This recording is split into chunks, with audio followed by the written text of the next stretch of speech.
Okay, I had another question that I didn't get to on the live show, so I'm going to answer it here. Question is, I'm wondering about my current situation. I broke up with my partner of 2 years 2 weeks ago. My intuition tells me it's the right thing to do. I feel there is another soulmate on the way.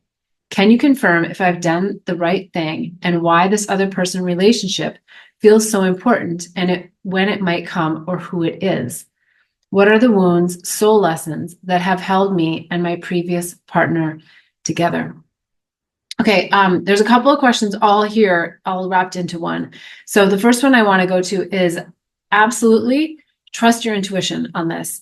You had an innate feeling, so much so that you were able to break away from a relationship that feels like it had a lot of comfort things in it. And so I think bravo for really tuning in and for taking some of these big steps and big moves.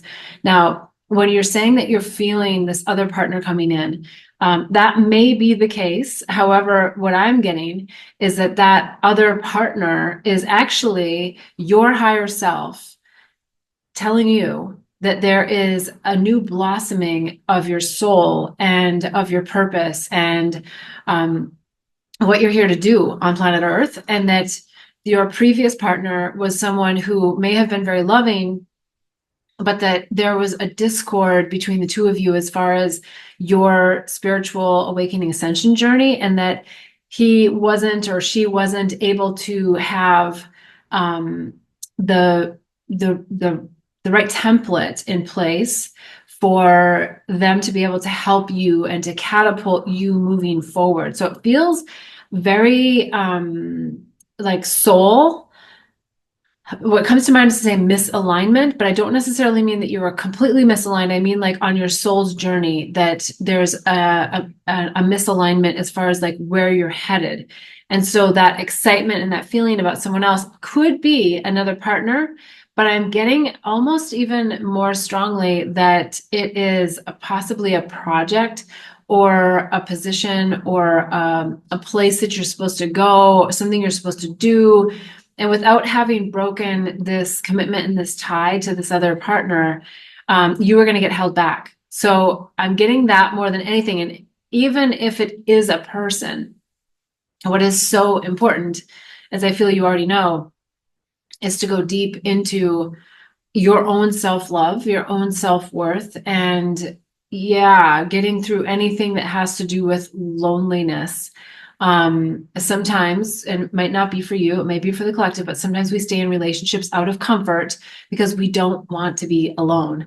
And there's a really beautiful space and time and place for aloneness in our life that's incredibly powerful. And it's a place that we have to be able to be and exist to really transmute through some of the things that are happening. So the next part of your question was, well, we asked, can you confirm if I've done the right thing? And what I would say is tuning into your energy that you have done the right thing, because I'm feeling like it's really coming from your intuition. And I also think when we make these big jumps based on a gut feeling, based on, ideas that don't have all the black and white things, those are the best ones a lot of times. And I like to call that intuitive risk taking, where you're taking a risk by following your intuition because you trust so much that it's the right thing. And remember, if for some reason the person that you just let go of is supposed to be in your life, and this is where the trust comes in, they will be back around.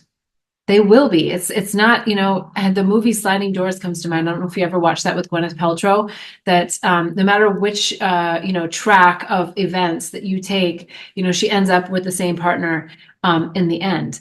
And so I do 100% feel that whatever the reason for the break was, I would spend less time like focused on that and more time on the freedom and the future that you have now to attract whatever person, place, or thing that's going to be helping you to catapult you into this next adventure that you're having. I don't know what it is, but it feels like it could be really, really profound and a big step that you've been waiting for. You say is the right thing. Okay, why the other person relationship feels so important? I think because I don't know that it's a person. I think that it's definitely a huge stepping stone. It's something that's going to catapult you. And it could be a person, but I would take your emphasis off of it being anything in particular and just like childlike curiosity. Just go into this with, yeah, every day wondering, a wonderment of what's to come.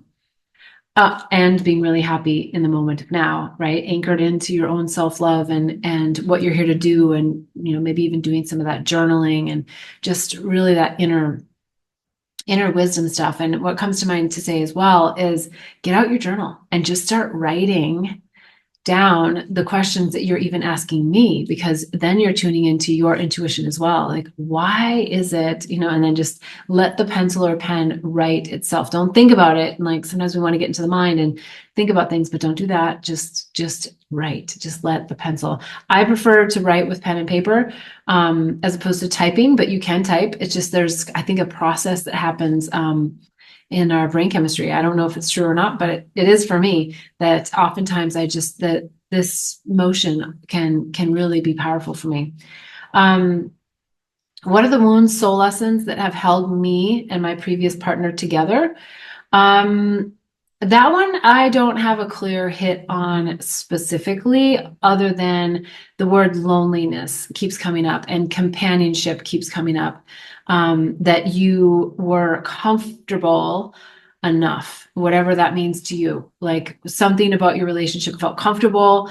Maybe it was having intimacy. Maybe it was having somebody to go to dinner with. Maybe it was having someone to cohabitate with. Like, whatever it was, it feels like there's a comfort factor there, which is beautiful, because it means that you probably most likely had a good relationship with this person, but that it was more into the friend, or it feels like it's moving into the friend zone, and that this is someone that you want to potentially keep around, but just not have the intimacy with, because it feels like there's a vibrational resonance that's missing between the two of you, and that you're longing for that. And I think that's what's coming for you, is to be in a different frequency. And now that you've kind of opened that up for yourself, I think you're going to see some really interesting things happen. So when you feel this feeling of loneliness, or this feeling of, oh, maybe I should I not have, like the questioning part, just anchor back into that trust that you did what intuition told you to do. And that's always going to be I guess I want to say the safest space, but like the place where you really are anchored into your own inner wisdom, and trusting that, and making a move on that, and knowing that if for whatever reason people are supposed to circle back around with us, they will, because sometimes breaking a bond helps both people grow in a direction that they're not even expecting. And then interesting things happen. Okay. Yeah. So I think what the wounds are. Dig deep into them. If it's not something about what I've just talked about with loneliness or comfort, and the soul lessons, I love that you're asking the question, because there's some juicy ones in there.